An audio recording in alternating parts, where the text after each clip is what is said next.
Thank you, colleagues, for the opportunity to address this body. My amendment today is very simple. But before I talk about my amendment, I'd like to take a step back with all of you. I think many of us screw up in this great state. So take a step back with me to that first time that you, as a child, went down to Lake Michigan or Lake Superior, Lake Huron or Lake Erie. That first time you went down to the shore and you first took your shoes off and put your bare feet in the sand. The first time that you walked down to the water and could feel the cool liquid on your legs, and then you dove in and you could feel the refreshingness of our Great Lakes. Take a step back with me to that time when you first experienced the grandeur of our lakes and understood that in your backyard, in your state, you had an opportunity that no one else in this country has.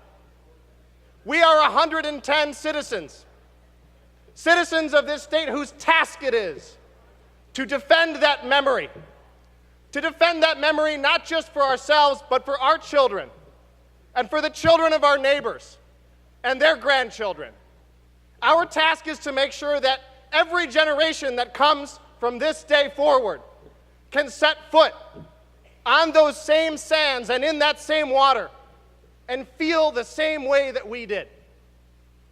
3 years ago, I went to California. In California, I saw off the shore a rig that was pumping oil out of the Pacific. Unfortunately, there had recently been a spill, and the beach that I was standing on was covered in mounds of tar. The beach that I was standing on had little black pebbles in it. They weren't pebbles. It was oil. That is the future that we would be signing up for if Line 5 were to break.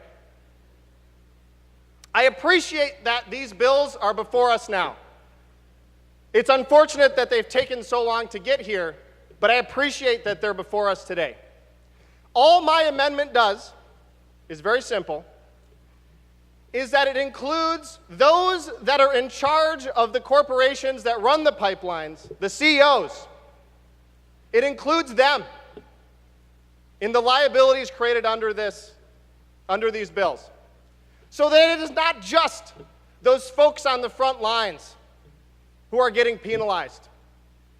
That it is the people in the ivory towers in foreign nations who are also going to be liable for the actions of their corporations. Why is it that we are just putting the burden on the working people and letting the CEOs of these corporations off the hook? They need to be part of this. It is our responsibility to protect the Great Lakes and to make sure that those that are at the very top of the pyramid operating these pipelines understand that the liability rests not just on the shoulders of the people of Michigan, not just on the workers that are on the front line, but it rests on their shoulders too. They should have a stake if there is a spill. They should have a stake if they do not comply with this act.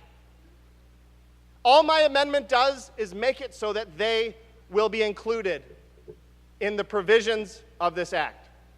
So let's all act together, not just in the interests of this generation, not just in the interests of the 110 of us in this room. Let's look to the future, and let's be able to tell our grandchildren that we acted to protect the Great Lakes from the impacts of foreign CEOs who are coming to our state, who are using our waters and risking our future.